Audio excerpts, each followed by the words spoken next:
In this episode, I sit down with fitness and life coach Barbara Bruno. Join me as we explore the secrets and strategies to navigating nutrition, relationships, and life in general. Let's dig in.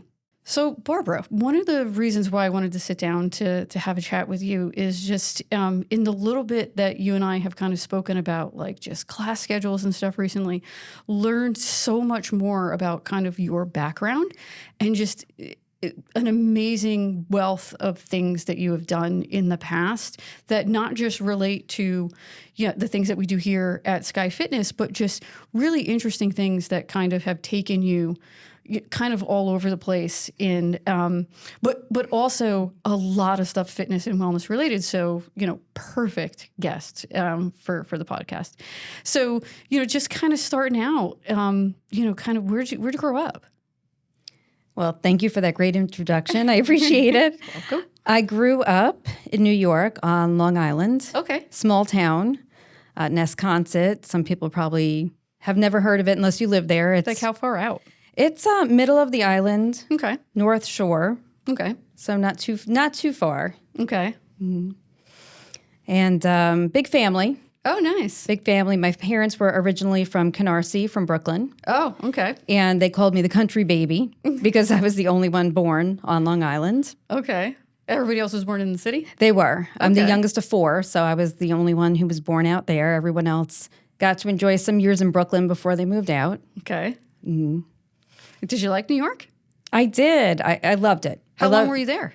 32 years before moving here. Oh, wow. So you had a whole nother life, just kind of like myself and a bunch of us here, that are transplants in the Myrtle Beach area, had whole lives and then decided, I don't want to do that anymore. Right. Yep. Wow. So in terms of kind of like what you did growing up, like sports? Dancing. Okay. That was my thing. I could see that from your classes. I could see where that would. What kind of dance? I did tap dance, ballet, jazz classes. I absolutely loved it. I was 8 years old when my mom decided to enroll me in classes. I wouldn't stop dancing around the house. Needed an outlet. Yeah, but it's funny because I used to watch her and her friends do the Jane Fonda records. They play the records. That's how far we're going back. Holy cow. They would come over to the house. They would do that. They would watch Richard Simmons, and they would use cans, metal cans, like with food in it, as their weights. Oh, okay. Yeah. So I would watch. Going back. Yeah, it's going back.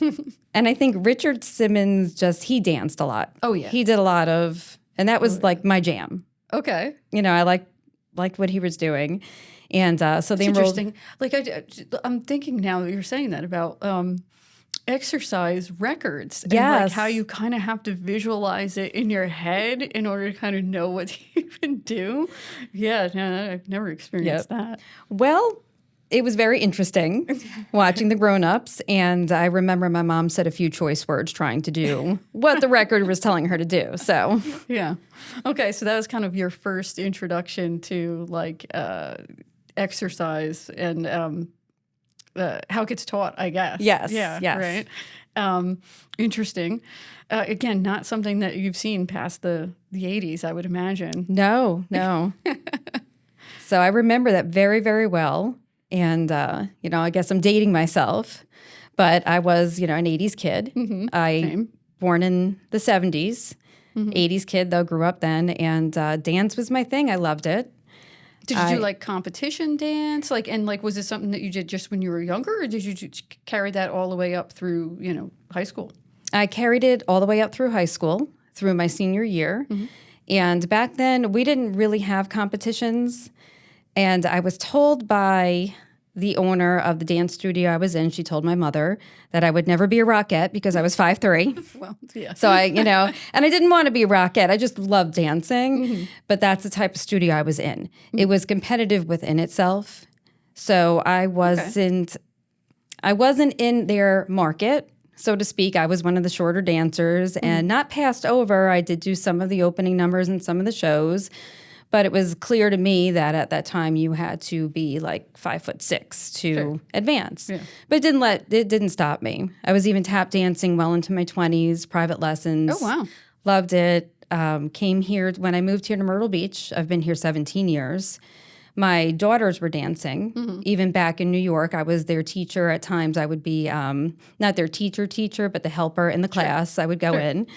Love doing that. So when we moved here, obviously I enrolled them in dance. They loved it. Then the dance studio decided they were going to get together an adult competition class. Okay. So I was in it. I was in it. I'm like, I'm in. I was in my late 30s. So I'm telling people you can do this no matter what age if you have that passion. Yeah.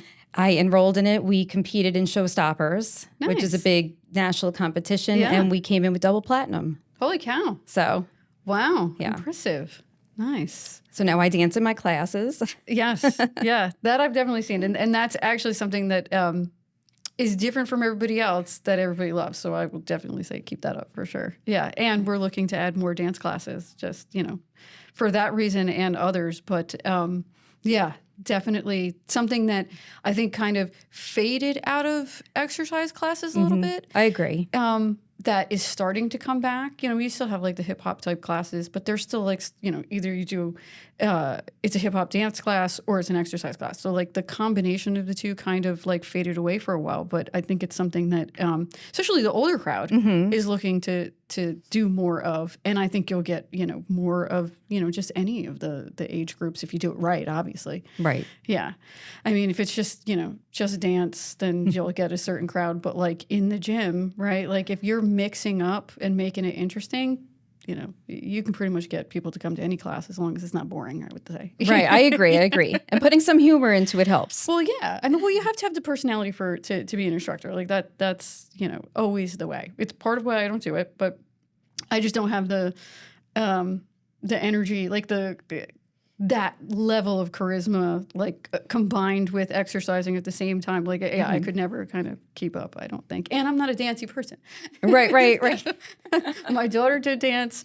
That was the one thing I didn't do. I was the sports kid that like did every sport known to man. But somehow my daughter didn't do any sports and was all about dance though. So my experience with dance really just comes from the recitals and things that I sat through with her. And that's great. That's good support. Yeah. It is. I was just happy she was doing something, right? Honestly.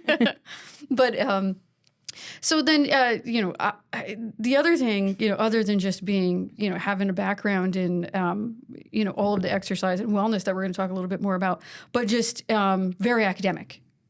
From what I can tell from our conversations, your resume from being hired and just like online kind of research stuff. So what did you major in school? I majored in English. Okay. What made you do that? Pick that one. I love to write. Okay. And that was something else that was a passion of mine from when I was younger. I still have journals of mine from when I could start writing. I love telling stories. I am the youngest of 4, so I've had nieces and nephews. From a young age, I was 7 when my first nephew was born, but as they got older, I would make up stories for them. Okay. I would write them little children's stories, funny things, songs that were goofy. But writing really was always a passion, and English just seemed the way to go. And in college, I have to say, I must have switched my majors about 5 times.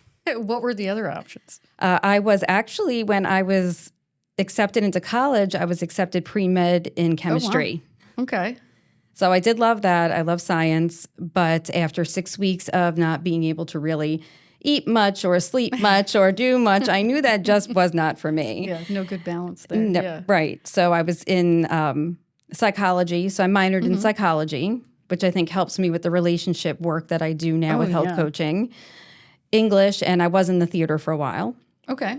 So those things combined, I think really helped me come out of my shell and create what I'm doing today. It's funny because, out of all of the episodes that we've done so far, like the one recurring like part of it is the psychology piece, believe it or not, out of everybody that I've spoken to. And it's whether you're an entrepreneur or you're looking to be a coach of any kind or a teacher, like that is like this skill that kind of just, runs through all of that as kind of what drives a little bit of the success, it seems, just out of the conversations that I've been having, and then just also out of personal experience. And, I've, excuse me, said this in other episodes that I think it's like something that we should teach more of, honestly. Like I think if more people in the world like learned about personal and group dynamic psychology, the world would be so much a better place. Oh, absolutely. I agree. I mean, just understanding yourself for starters, it helps, right? Like, and then you can understand, if you understand yourself, then you can understand how other people react to things. And then, the sociology aspect of it just, magnifies it from there, which obviously I also studied a bunch of psychology, as you could tell from this speech. Yes. But I think it's so important. And I know that you all used so much of it in the coaching of the classes, and then just in all of the other stuff that you're doing coaching wise. It's got to be critical in all of that. So English, so that kind of makes sense. Like when I look at, you've written a few books and some of your background there. So when did you write your first book? My first one was in 2015. Okay. And it was while I was becoming an integrative nutrition health coach. Okay. I decided I really wanted to put something together in simple, defined terms that anybody can read and anybody could practice, pick up, and do for themselves. I wanted to make the health and wellness arena more friendly and less confusing for people. So I decided I was just going to do a book so people could have a health coach in their house. Nice.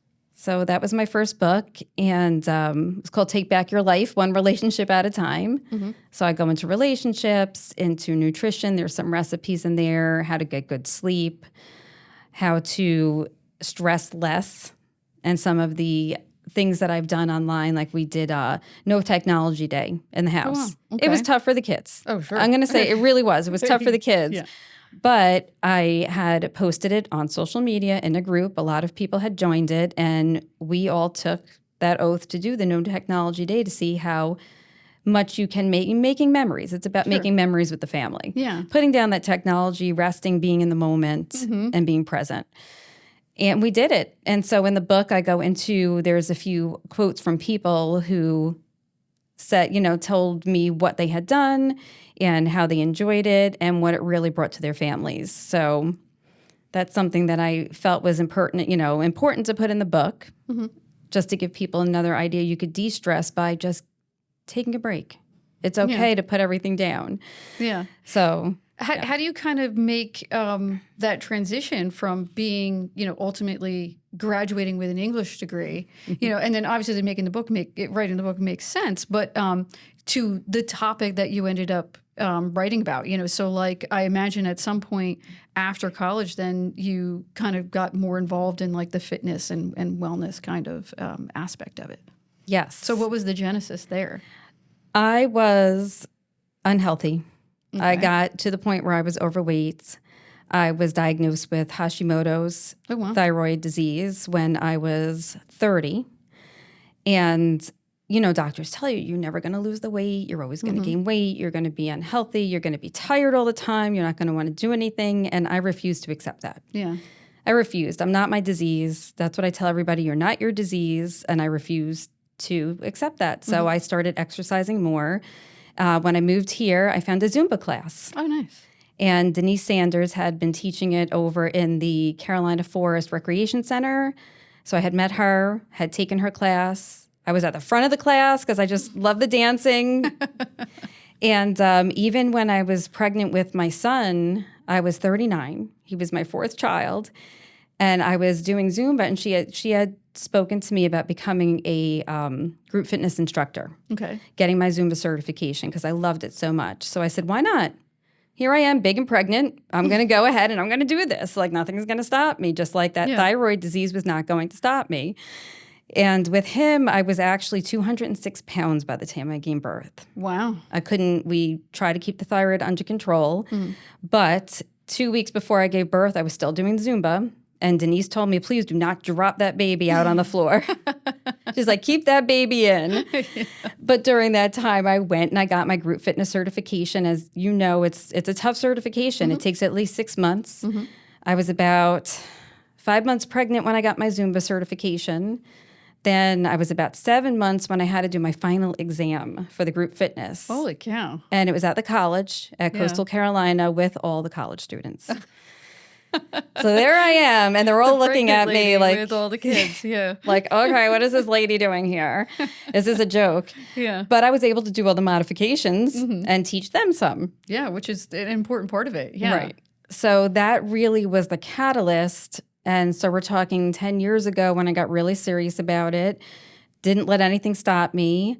I even, after my son was born, 5 months later, I was separated from my almost 18-year marriage, which kind of put you in a little depression to begin with, and I had postpartum. So you got a lot going on at that particular moment in time. Yeah. And at that time, I was taking care of a family. Yeah. I actually put everything on hiatus those 18 plus years to take care of a family, raise all the kids, stay at home, do the errands. But now I'm like, what am I going to do? I had the certification, and Dean Vincent over at the Y, she was the coordinator at the time. I put my application in, and she knew a little bit about my story. And she said, she brought me in, showed me a stack of applicants, and she says, I'm giving you a chance. Nice. And she really gave me my chance to teach. And I taught PIO back then. I was a Beachbody instructor too. That's when I became a Beachbody instructor. Okay. And I had taught PIO, and she really, you always hear like, so did you start with Zumba and then kind of go from there? No, I started with PIO. I didn't even get to teach a Zumba class. Okay. Yeah, never even taught a Zumba class. Never got to teach one at that point, but went right into PIO because they wanted that Pilates and that yoga infused, that was my saving grace. I have to say at that, time of turmoil, doing that kind of movement, my body needed it. I can see that being grounding for everything that you had going on, for sure. Very grounding, and teaching it. And I still had a lot of that weight on me, so I was very self-conscious. I'm like, they're going to look at me. How is she a teacher? How is she an instructor? Sure. What does she think she's doing? But that nobody did. I was judging myself more, and I had to let go of the judgment. And I loved teaching it. I taught for a few years there. And I loved it. I loved doing that. So, that's how it got me in. And so, like, just being kind of in your nature, just got certification after certification after certification. And then came, when I was teaching PIO, then I said, there's got to be more, because you know how Beachbody, they have coaches and they do certain things. But I'm like, no, there's something's missing. And my friend Megan, she had introduced me to the Institute for Integrative Nutrition. Okay. And I said, I need to know more. So I enrolled in the health coaching program. So you didn't even go to, so obviously you got personal training certification, which there's like a nutrition component to the group fitness, yes. Yeah. But so then you didn't go to like nutrition coaching. You just went right into it. Right over the top, and let me just dive head first in. Yep.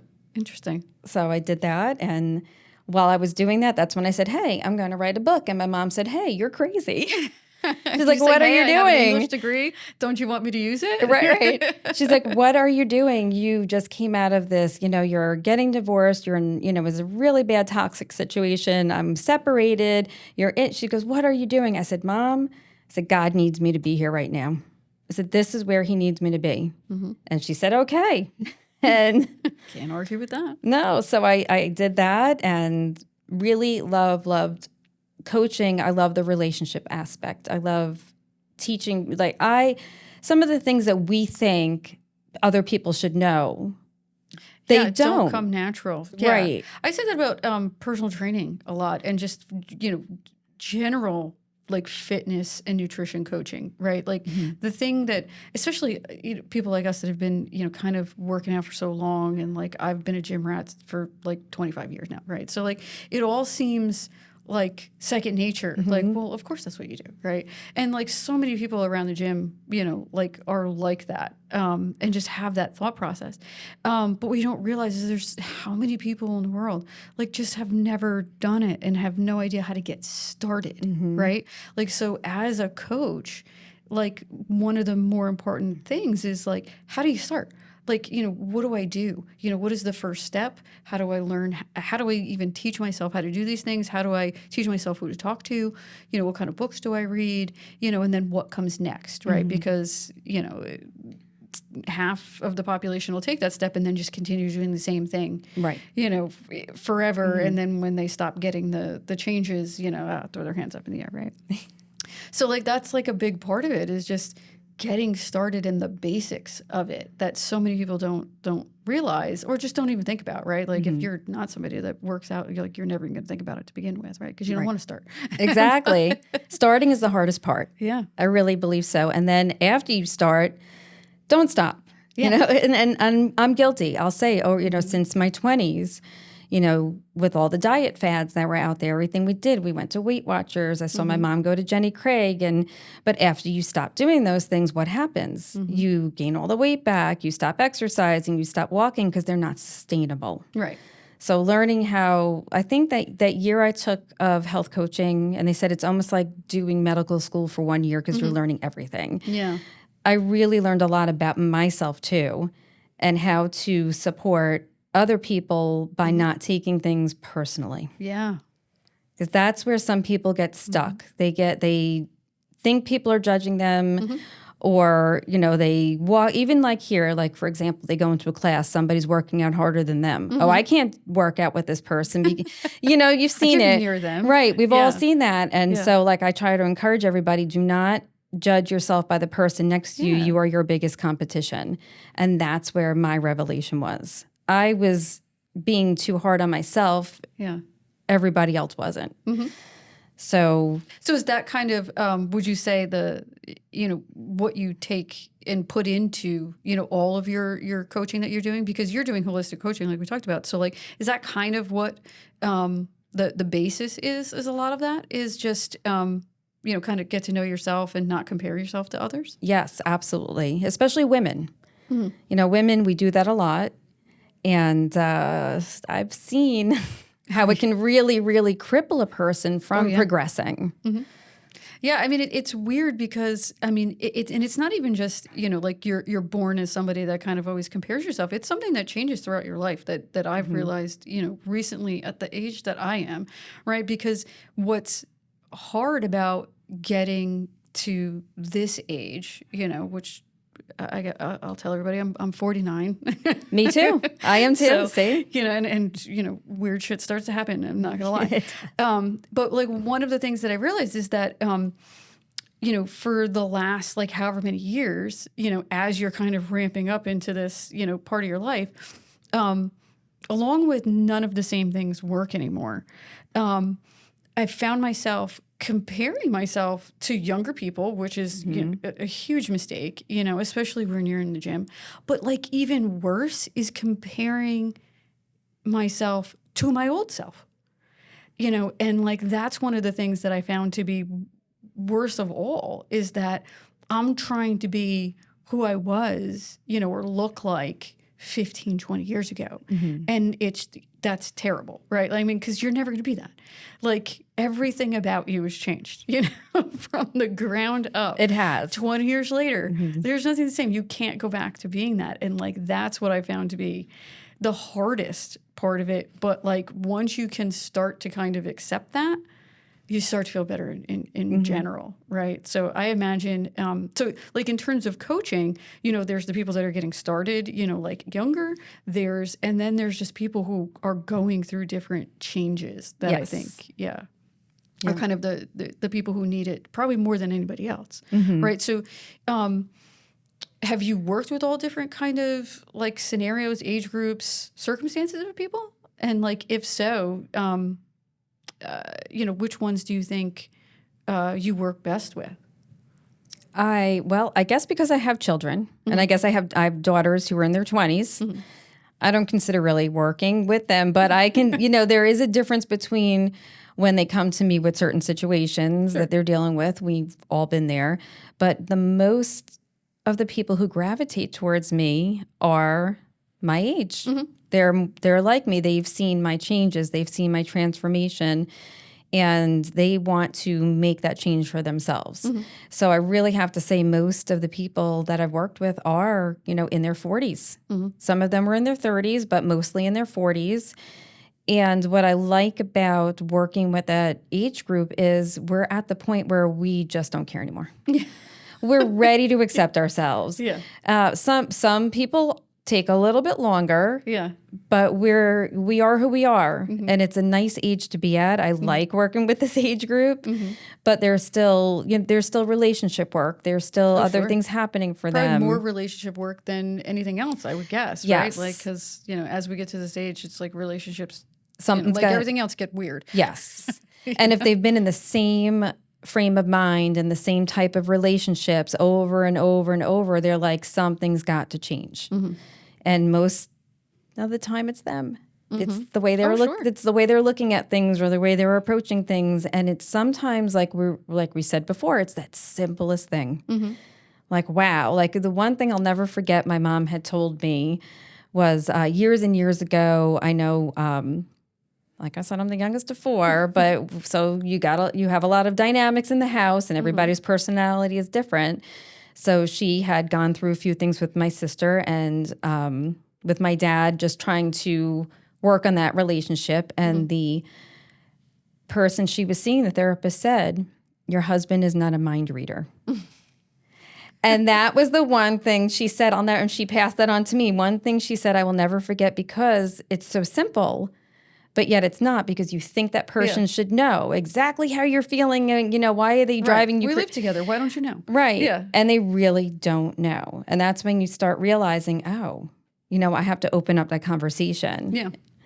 Yeah, I mean, I will say, like, it is one of the things that, like, I do that not everybody else does, which is, like, and I've learned it just through career-wise, really, is more of where I learned it from. But, like, you have to say things out loud.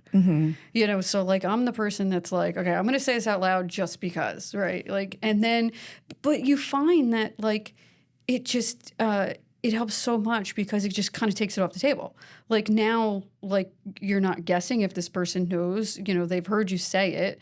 And, once you could kind of get to, I'm going to say basic things out loud, then you can start to say, well, this is how I feel out loud, and like that kind of stuff. But like, I think to your point, originally, like it starts with being self-aware, which I think the majority of the population isn't. Right? I agree. No, I agree. Because and you think they are. Easy. Well, you assume that but they they're are. Not. Like, especially if you're somebody that is, right? But it's hard to be self-aware. It's not, I don't think, some people are probably born with it, but like not natural, right? But I find it to be like hugely important because like just knowing how you contribute to everything around you is kind of the basis of any kind of relationship, whether it's personal, professional, whatever it may be, right? So do you find that that's kind of the first thing that you start with and it, like the hardest thing to get people to kind of come around to when you're working with them? Yes, and it's usually not the first thing they come to me to work on, but it winds up becoming the basis of what they work on. They they'll come to me, they want to work on nutrition, losing weight, number one, losing weight, nutrition, let's get back on track, meal planning, stuff like that. But, and as we're going through our sessions, then, I ask those questions about, how's your day? What's new and good? What was happening for you this week? And then they'll start telling me about that. So tell me more about that. And that's where they finally do their deepest. Some people don't want to go deep. Yeah, sure. And some people dig really deep. Do people typically come to you like knowing that they're getting kind of that full package, or a lot of times it really is just like fitness and nutrition, like, and then that kind of comes after the fact, or do you kind of look at it like it's an all or nothing kind of equation? They do know, okay, but I personalize everything for them. So if they aren't ready to talk about the relationship aspect, we just work on nutrition and fitness, and we can lead into that. But it's all about them being comfortable and working on what's most important to them in that moment. So do you have like any kind of like tricks or like tools that you use to kind of get people to like start to be self-aware? Well, no tricks, just giving them, talking about, like I said earlier, not taking things personally. So I'll give them my book, tell them to read through it because it has a lot of those relationship things in there, how to open up conversations with their significant other, with their children, with people around them. I talk about the ripple effect, like, hey, how, everything we does, like you were saying before, to that point, spreading. We spread whatever we drop in that pond. And then I recommend some other books. I'll, what is it? Is it the 4 Agreements or the 5 Agreements? I forget. Okay. I don't know if it's 4 or 5. But Dr. Wayne Dyer, he was my eye-opener when I first started with health coaching. And I had watched him on YouTube. There was a series. And the things he said, I'm like, wow. So sometimes I will say that the power of intention, it was called, being intentional with the things we say and how we live and learning that we all come from the same source. Sometimes it's still hard for me and everyone else that, when you see other people, how can we all come, Yeah. But it really was a big eye-opener for me. So it's not for everybody. Okay. Everybody's different. But I do recommend Dr. Wayne Dyer. Any of his books they're great, especially Excuses Be Gone. Okay. I do that with a lot of my clients. There's no excuse.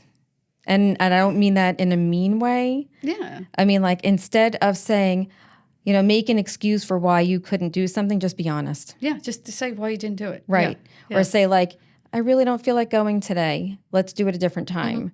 Or, holidays are coming up. Everybody gets pressured.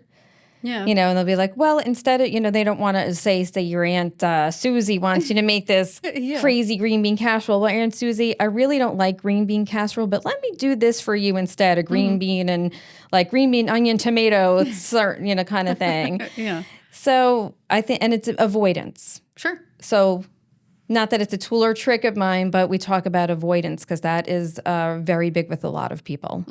And that really ruins a lot of relationships. Yeah, like it's funny listening to you say that. Like it's definitely, again, like something that like I've learned to do that like not everybody does, which is just not make excuses.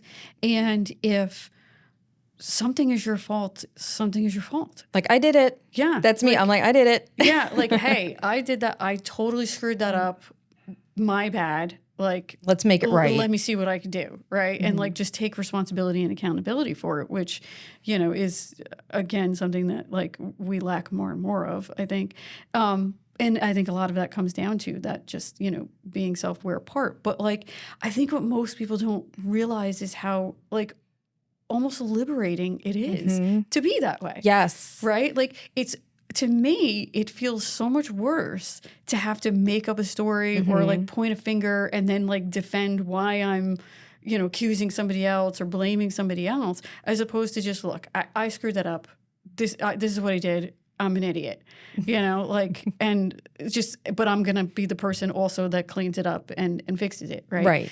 Liberating. Like, absolutely. Just in any of those, anytime like something like that happens. And it's funny because I always make the joke too of, you'll find a lot of people that want to prove you wrong, right? Like want you to be wrong, or like want it to be your fault. And then I find that they're expecting then that you're going to fight about it and you're going to either blame them or you're going to blame somebody else and it's going to like turn into a game. But then when you say, yeah, no, I totally screwed that up and it was totally my fault, like it's just completely deflated and there's nowhere else for them to go. They're like, wait, what? Because you're just kind of like taking it off the table. Like, yeah, like I'm owning it. Yeah. I don't know, say what you're going to say. Very true. And it's just, to me, it's so liberating. And I think if more people tried it, they would see, how much better it feels to be that way. Because there's no shame in it. And I think that's what it leads to. They feel shameful or guilty or judged. Yeah. And I'll be honest, I was that person over 10 years ago. I made excuses for my life, excuses for my relationship, excuses for why I didn't do things. And after leaving the situation I was in, all of a sudden learning, like reading Excuses Be Gone and taking accountability, like you said, it was so liberating. I've been such a different person for the past 10 years. It's a weight was lifted off of me and like literally like my weight came off of me too, because I was not making excuses for that wellness and fitness part either. Yeah. It was like, okay, I'm going to exercise. I'm going to have a routine. I'm going to wake up in the morning. This is what my day is going to look like. And I stuck to that. It's consistency. People say it's willpower. No, it's consistency. Yeah, and lifestyle. Just like not looking at it like it's temporary. Right. Right? Like, I'm going to make this change and I'm going to do it. This is now me. Right? Like, not looking like I'm going to change a circumstance, but I'm actually going to change me is probably a big part of that. Yeah. Yep. And sometimes it's hard for people to do that because they don't want to see that ugly side of them. We all have it. It's all there. Take accountability for it and change it. Well, I mean, a lot of people don't like change too. I mean, that's the reality of it. So, they'll be willing to change little pieces, but like, I don't want to change, like in general, when really that's what's necessary and really what you need to do if you're going to be, happy and, fix all the rest of the stuff that you're wondering is wrong, right? Very true. I noticed, we talked a little bit about, you have a little bit of background in improv. Is that something that like you kind of always did, or like is this something that came after you kind of had this new change in your lifestyle and outlook? Well, it actually came before that, which was surprising because I was very shy, don't like being out in the public. I'm the type of person who likes to be in the background helping out and make teamwork, let's do this. But when I saw an advertisement for it when I first moved here about 16 years ago, and I said, I want to do this. And my ex-husband looked at me, he's like, no, you're not. You're crazy. You're not going to do that. Like, no, I'm going to do it. I'm going to do it. And my parents got the lessons for me as a birthday present. Okay. So I had gone and I loved it so much, I wound up becoming one of their regular performers when they had shows in the area. What made you think you wanted to do that? Like, because I think about like the way you described yourself is exactly how I am, right? But I can't ever see myself doing that. Like going on stage and doing improv is like, no, absolutely not. So like, was there something that kind of, made you say like, hey, I can do that and I want to do it? Or do you think was it just like always like simmering there and you're not really as much of an introvert as you think you are? Right. And I think you're right. I think I had pulled myself back into the shell for years. And when I look recently too, the past 2 years, I've looked back at myself at my childhood. I was always laughing. I was always smiling. I was always dancing, performing outside, singing Little Orphan Annie songs, doing that with my cousins and making up these games. I'm like, where was she? Where was this person? And I did the improv, and what I loved about it was its teamwork. Like if you have to make the person on stage with you look good. And they have to make, they make you look good, you make them look good, because if you don't make them look good, you don't look good. Right. Yeah, there's nothing that comes next. Yeah, so there was that teamwork where it's like, oh my gosh, I need to beef this person up because it's like a yes and a give and take. Yeah. Which was fun. It really became fun. I loved comedy too. I always loved watching comedy shows, I love that. I knew I'd never be a stand-up, although some of the people that I knew in improv, my friend Chris is like, you need to get on the stage. I'm like, no, I don't, because I have all of you. If I have my teammates, I'm great. Yeah. But I loved it. I loved doing it. It was Carolina Improv Company. I believe they are back on the scene again, which is really nice to see. I love that. I said, maybe I'll go, who knows, may even see me go back. Oh, nice. But that's not decided right now.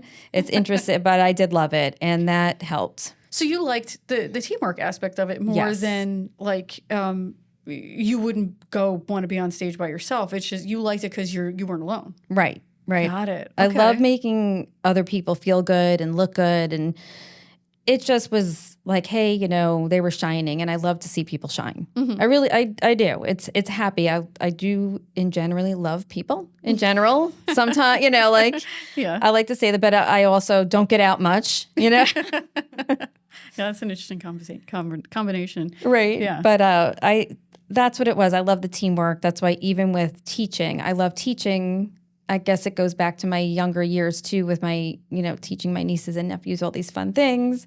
And now I get to be here in class doing all these fun things. And sometimes I'll be like, hey, we're going to try something new today because I know you're going to love it. So do you Do you like group coaching environments better than one-on-one, or do you find that now you're kind of equally happy with both? I'm equally happy with both. I like seeing, I love the groups because the dynamic is so different. And then I love the one-on-one because you can really see that person blossom. Yeah. The impact that you're making. Yeah. I can see it. But I mean, you see that in class too, but it's kind of more spread out. But like the one-on-one, has got to be definitely rewarding, I would say. So you've done all this kind of work on yourself, like in the process of kind of being a coach for everybody else. What would you say like the thing is that you still kind of struggle the most with? Sometimes, I guess, being judged. I think everybody still juggles with that. So I pull myself back sometimes when I shouldn't. And that's what I struggle with, that judgment. Are they going to judge me? Or are they going, like people have that imposter syndrome. I never really thought I had imposter syndrome. What was that? Yeah. Basically, it's like you feel that other people are going to think you're an imposter when you're like out not there. Real Right, that you're fake. not real, that you're fake.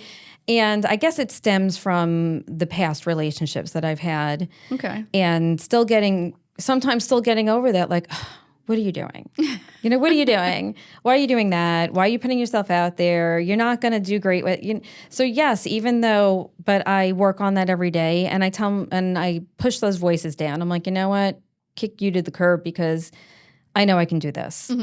So you had a lot of in your past then, like people who were just like kind of suppressive in that way. I did, and almost for about 20 years. And it was, by the time I woke up from that coma, it was almost like a coma, It was just like I was saying before, where did that girl go? Where did that little girl go? Where did that teenage girl go who was tap dancing and dancing across the college field? And it was all kind of wrapped up in that. Yeah, like where was she? And I actually, when I was 19, before I had been involved in this relationship, I was attacked by a Doberman. Oh my God! It grabbed my face. I have the scar here on my lip that you might be able to see. It got me ripped through my lip in 4 places. Kept coming at my face and trying to get me to the ground. Oh God. And something inside me, I just felt like I heard a voice. If you don't do something, you're going to die. Okay. So I fought back. I physically had to punch this dog in the snout to get it off from me. It grabbed my leg, and it was devastating. For my family, we didn't know what to do after that. I was in college. So I lost a month of college, but I went back, made things up. But after that, I knew I'd been given a second chance. Sure. And I said, I'm going to do something with this. I'm going to do something. But then I let this toxic environment come in. So after that 20 years, I look back to that girl who recovered from that. And so it's like kind of compounded. Yeah, it started with that, and then now you have people. It just snowballed. And even like the old friends I had, it was just not a great environment. And that's why I was talking about the excuses and everything. Yeah. That's where it all came from. It was just culminating. And I finally just woke up one day. And I was like, that's it, I'm done. I'm like, I need that girl back who fought for her life, who said she was going to do something.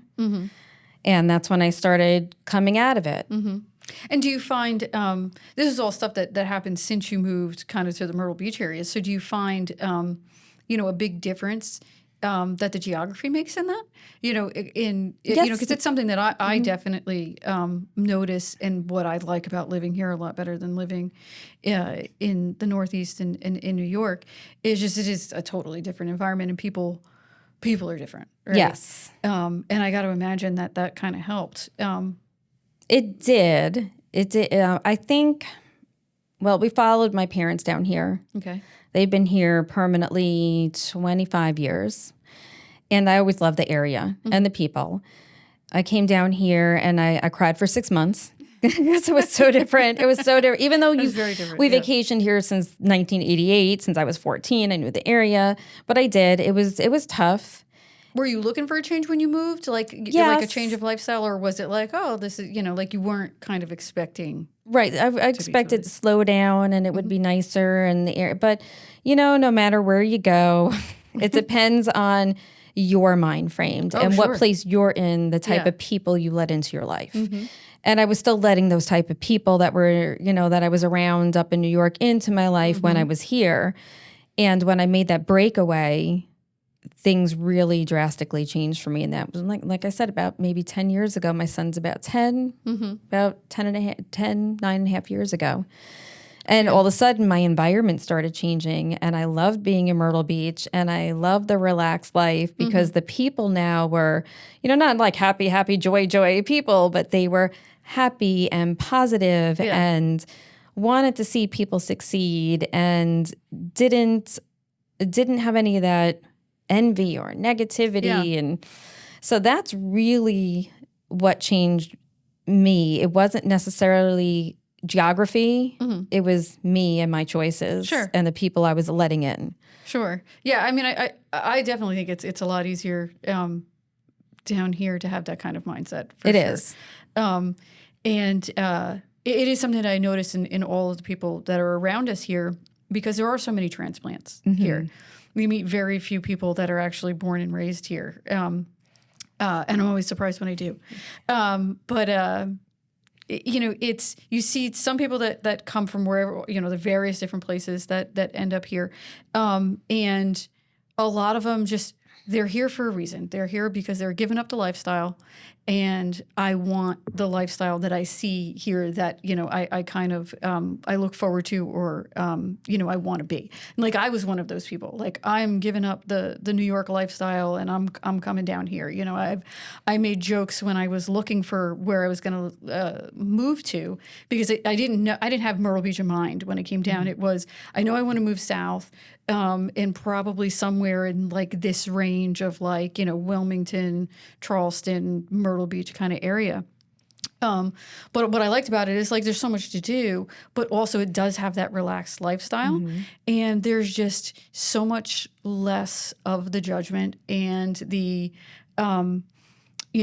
go, and people, just expecting you to be what they want you to be, right? It's kind of, I guess it goes a little bit with the libertarian kind of like mindset that happens is like, you do you, right? Like, and that's what I love about it.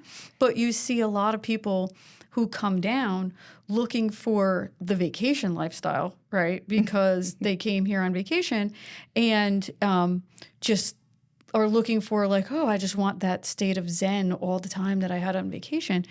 But I still need to work and I still need to, live the same life that I live up here, but I'm going to do it in vacation land. And like, those are the ones that like come down and are just miserable and end up going back. Yeah. Right. And you can always kind of tell who they are.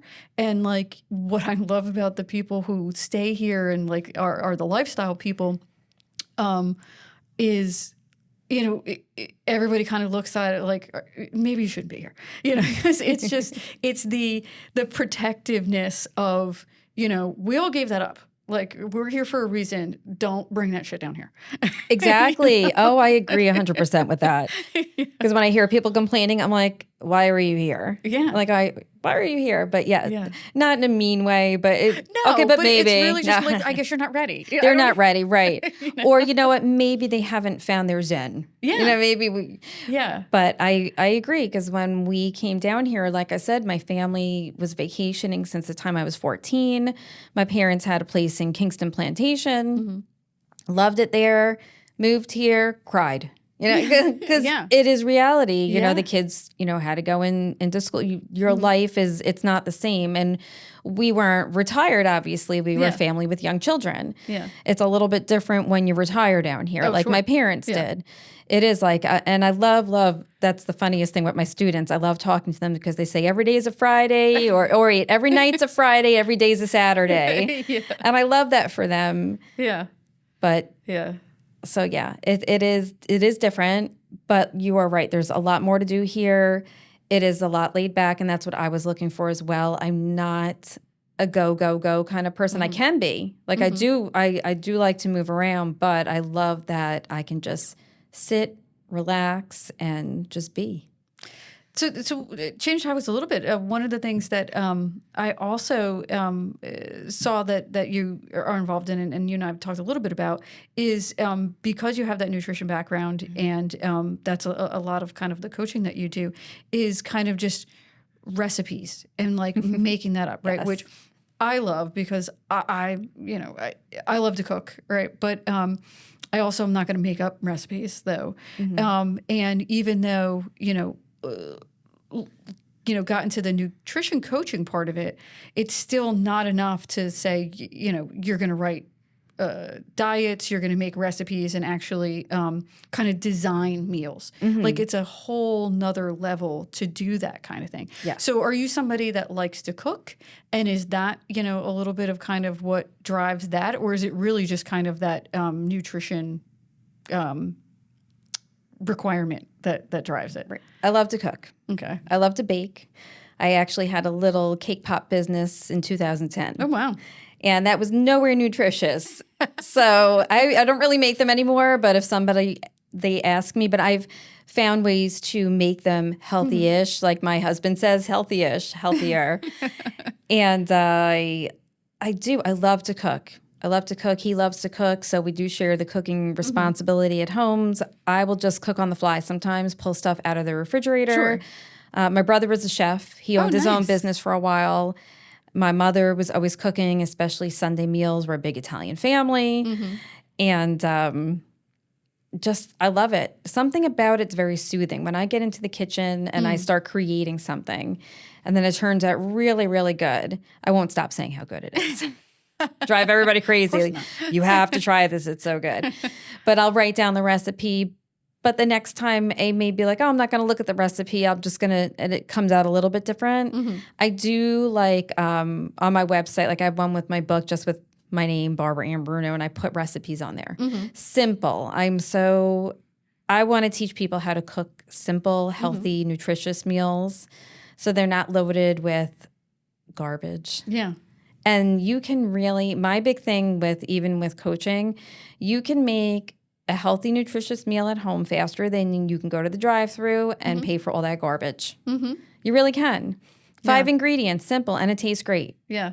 Well, I mean, that's the other thing I find too is, people don't learn how to season their food, right? Like with anything other than salt and maybe pepper, right? So a little bit of it is if you learn how to season your food with all of the other things you can season it with, you don't need, like all the salt and fat. Oh, yeah. Because it's replaced with that. But like, I think people find that terrifying, just the thought of it too, Right. But like, I'm somebody like, it sounds like you are that, I start off with kind of something like a recipe or like, I know what I'm going to do. And then, kind of just adjust it. I play with it a little bit. It's part of why I can't bake, and I'm terrible at that because I'm much more the kind of like, not fudge it, but like I like to kind of experiment with it or be like, yeah, that looks good. So baking, that doesn't work with that. I've failed miserably at And that I love to do. Yeah. That's my Zen place. And is baking. And now I've been gluten-free for 2.5 years. Oh, wow. Medically, I have had to be gluten-free. Is that like a celiac thing or like a different kind of It's allergy? an intolerance. Just intolerance? Yeah, very bad intolerance. Is it something you always had or No. something you developed? Okay. Something I developed. My sister actually tested positive for one of the 2 celiac genes. Okay. And I was telling her what was going on with me, and she goes, you probably have a bad intolerance. You need, I had very bad pains for months on one side, kept going to the doctor. I was actually in the hospital for it. Like, but I'm eating well, I'm doing all these great things. And they found nothing. So I went gluten-free and the pains went away and I felt fantastic. And I was able to once again manage that.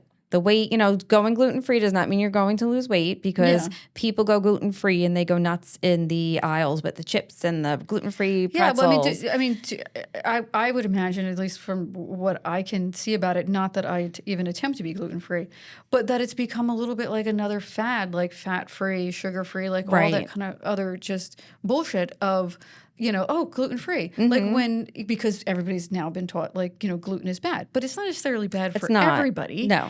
And it's, you kind of got to know what you're talking about. And like, Right. we've made this another kind of catchphrase thing that like now, people look at and it's just more confusing than anything else.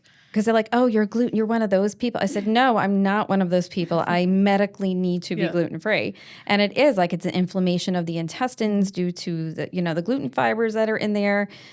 And like I said, for me, cutting out the gluten, the pains went away. It was excruciating. The pains were so bad. I felt like a balloon in my side that kept blowing up like it was going to explode.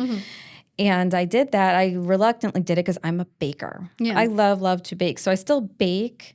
Like everything I just bake for Christmas is not gluten-free, but I don't eat it, but everyone loves it.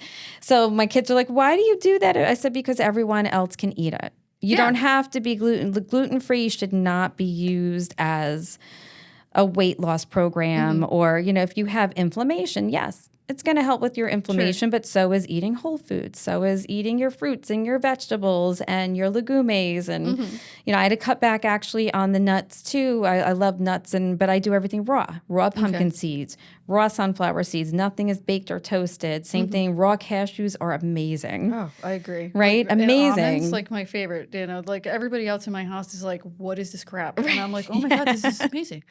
But I'm also the one that eats my vegetables first. So like they don't pay attention to me. Oh, me neither. But then they'll sneak it and they'll be like, oh, it's not so. I'm like, it's really good. They run away from you, right? They run away from me like I'm some kind of freak. But I mean, I have Mayo Clinic testing done every year at my doctor's office. They do the numbers, they run the blood work. This year I was in the green. Everything they do like green, yellow, red, and they explain everything. Cholesterol, my vitamin D was finally in the green because I've been eating a whole food diet and it's not hard and it's not expensive. Yeah. It's not expensive. Yeah. Well, yeah. It is, you have to cook. I mean, that's really what Right. it's expensive with your time. I mean, because you have to put in the effort. I mean, that's the thing that most people, are missing is But that simple you and quick. have to take the time. Yep. You could do those 5-minute But meals. yeah, it's not like it's a huge amount of time, but it's like it's more time than pull it out of the refrigerator, put it in the microwave. Right. I mean, which is what people have become conditioned to do. Have you found? So as you've kind of made this change to yourself, and then I guess this kind of goes for the people that you're coaching nutrition wise too. Have you found that as you kind of cut all that crap out, like your taste buds change, and like that's kind of a big part of what helps you kind of to succeed in it? It does, and I think that's some of the reasons people also avoid coaching because they know they're gonna have to cut things out and I'm like, I'm not that coach. Yeah. I'm not that coach who tells them you can't eat this, you can't eat that, you have to eat this. What I do is I say, let's add this in. Yeah. Well, I mean, you're building a lifestyle, right? So it's Right. not about restriction because that's a temporary thing. Right. So it's what can we live with? Yeah. Right. What can you live with? And restriction is failure. That's all it equals failure. I don't believe in restricting anything. Otherwise, I wouldn't have made all those sweets for Christmas to everyone. But really, I don't. I think it's really setting yourself up for failure, restriction. Yeah, we have a few clients here that have said to me, which is why I asked, just how their taste buds have changed, after cutting the crap out of their diet. And I think that's another thing that people kind of don't understand because they've never gotten to that point, right? It's kind of like how you don't understand the concept of a runner's high until you get to a point where you get that, which trust me, I'm not one of those people. It's kind of like that in that until you get to a certain point of success that you've actually, cut some of that crap out and, are starting to kind of live that lifestyle, then your body starts to change, including your taste buds. And now it's like opening up a whole new world of, I don't need all of that. I don't need all the fat. I don't need all the salt because I actually can now taste all of these great things again, which, as kids we always could, but, the food we eat and as we get older, our taste buds change. And I think that's a big part of what people miss out on too. Yes, absolutely. Yeah. So, the last thing I want to ask you about is another thing that we kind of touched on, which was that you used to run a retreat in Myrtle Beach. Yes, I did an annual retreat. I did once. Okay. And I loved it. It was great. It was just a half-a-day retreat. We made snacks together.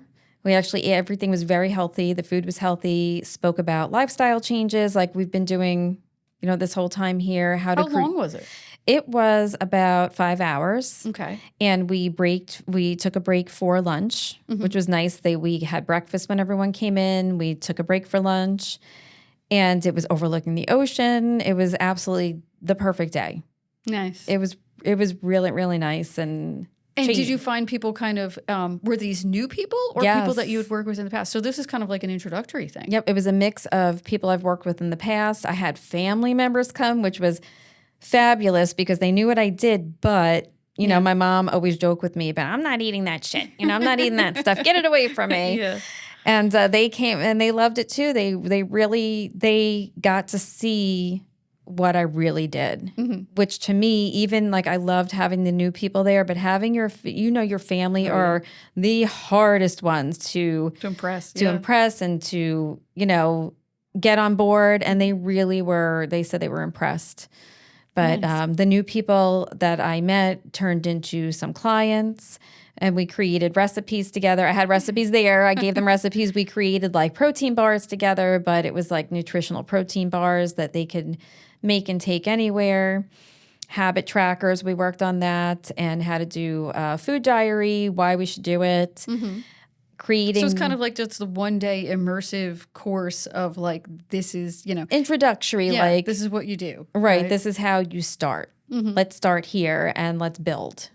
Awesome. Building habits. And I was teaching about, I called 52 changes, which I think I've seen other places too, but didn't realize, other people had the same idea. But I think it's a great idea for all of us to have and pass on, where you layer your changes. So every week you make a positive change, and then the second week you add on, and you keep the first positive change. But by the end of the year, you've made 52 positive changes. That's cool. Yeah, I like that as an idea for sure.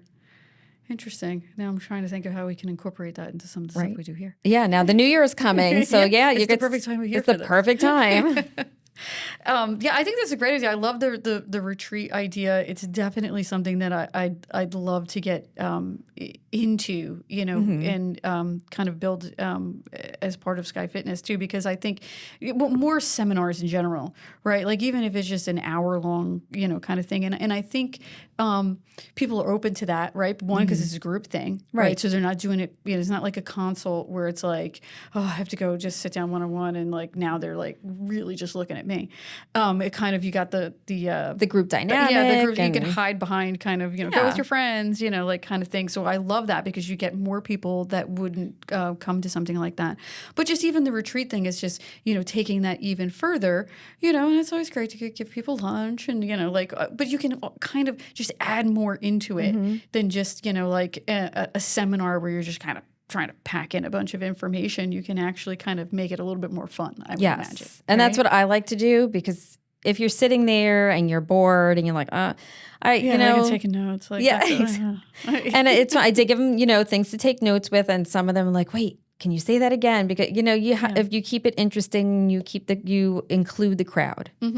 You include them, you don't single anyone out, obviously. Yeah. But including them, and they seem to really enjoy it. The feedback was really good. I probably should have planned another one this past spring, but life happens. And I would love to continue to do that, because it seemed to make a really good impact on the people who attended. Yeah, we should definitely put one of those together. I definitely want to do that. So last question. Who, out of kind of all the people that you've come across in your life, whether it be family, friends, colleagues, had the biggest impact and it was the most influential on kind of getting you to where you are today, and what you think about for kind of who you want to be and what you want to do into the future? I'd have to say my mom. Okay. If you haven't noticed that already, my mom.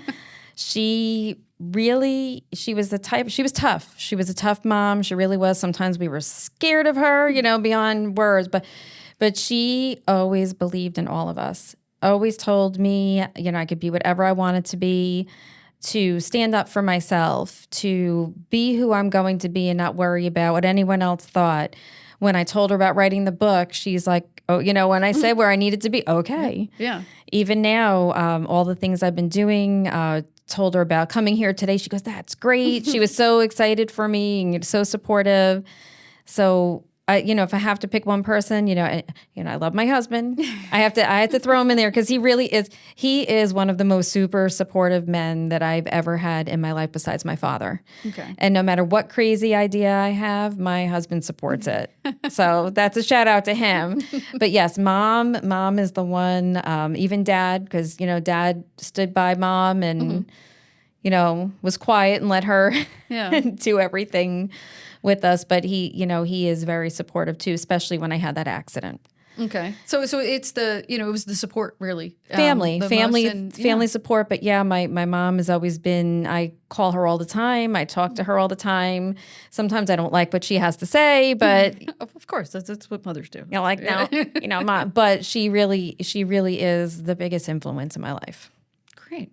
Well, thanks for sitting down with me because this has definitely been as insightful as I thought it was going to be. And now we actually have even more things to talk about that we can kind of build into the future. Yeah. So thanks for coming by. Oh, thanks for having me. Absolutely.